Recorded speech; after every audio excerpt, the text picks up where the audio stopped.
Hello everyone, good evening. কেমন আছো তোমরা?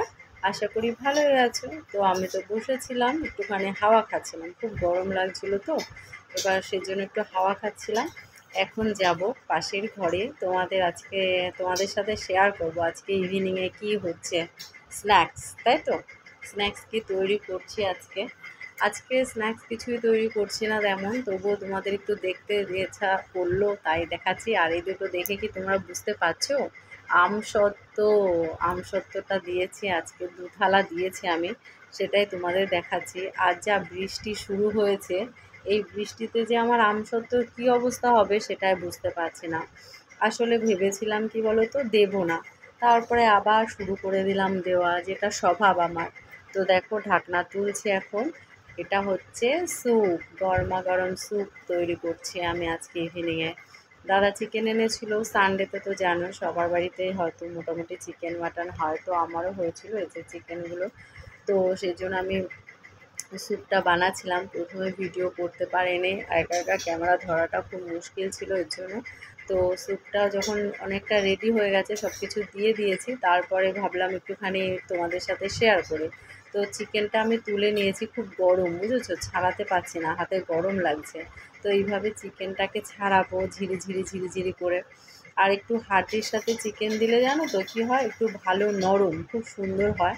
আমার হাতটা দেখে তোমরা হয়তো ভাবছো ইস হাতটার কী অবস্থা। আসলে কি বলো তো, এগুলো হচ্ছে সব সবজির কষ লেগে লেগে এই অবস্থা। আর প্রতিদিন লেবু দিয়ে পরিষ্কার করি, আবার প্রতিদিন এই অবস্থাই হয় নখে। মানে সেটা আর বলার মতো না। রেগুলারই তো আমার তো হাউসকিপার নেই, নিচেই আমি সমস্ত কিছু করি নিজের হাতে। তো এটা হচ্ছে পেঁপের কষ, সবজির কষ, কলার খোসার কষ, এত কষ লাগে হাতে। আর বিশেষ করে শাকে কিন্তু প্রচণ্ড কষ থাকে, জানো না? ওই শাকের কষটা আমার বেশি থাকে হাতে লেগে, কারণ প্রতিদিন আমার বাড়িতে একটা শাক হয়। তো দেখো কথা বলতে বলতে হাবিচুবি চিকেনটা পুরো ছাড়ানো হয়ে গেছে। আর এখানে সবজিগুলো পুরো মানে সিদ্ধ কমপ্লিট। এবার আমি চিকেনটা দিয়ে দিলাম, চিকেন সিদ্ধ হয়ে গেছে মানে সবজিগুলোও হয়ে গেছে। এভাবে আমি স্যুপ করি প্রতিদিন। মাংস যখনই মাংস আনা হয় না, দুবাটি করে, দু টুকরো 3 টুকরো করে মাংস রেখে দিই স্যুপ করার জন্য। এক্সট্রা করে আর মাংস আনতে হয় না আমার। আর কর্নফ্লাওয়ারটা গুলিয়ে রেখে দিয়েছিলাম, কিন্তু রেখে দিলে তোমরা তো জানো কেমন জমে যায়। আবার নাড়িয়ে নিচ্ছি চামচ দিয়ে ভালো করে।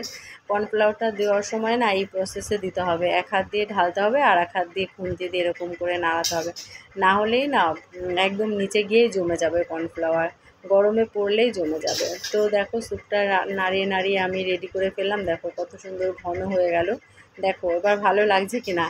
এতক্ষণ হচ্ছে ফিল্টার দিয়ে রেখেছিলাম বুঝেছো, নাহলে আমাকে তো বিশ্রী লাগছে দেখতে ফিল্টার ছাড়া, কিন্তু স্যুপটাও ফিল্টার দিয়ে বাজে লাগছে, এর জন্য স্যুপটাকে বিনা ফিল্টারে তোমাদের দেখাতে হলো। এবার লেবুর রস চিপে চিপে দিয়ে দিচ্ছি।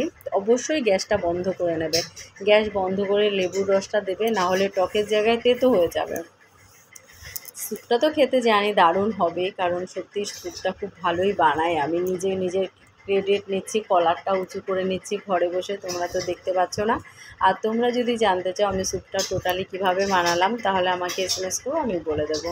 অবশ্যই তোমাদের সাথে শেয়ার করবো। আর এখানে আমি ক্যাপসিকাম কিন্তু দেইনি, বিনস আর গাজর দিয়েছি। তোমরা চাইলে ক্যাপসিকামও দিতে পারো, কারণ আমার মেয়ে ক্যাপসিকামের ফ্লেভার পছন্দ করে না, তাই আমি ওটা দিইনি। তো টাটা, ভিডিওটা ভালো লাগলে লাইক করো।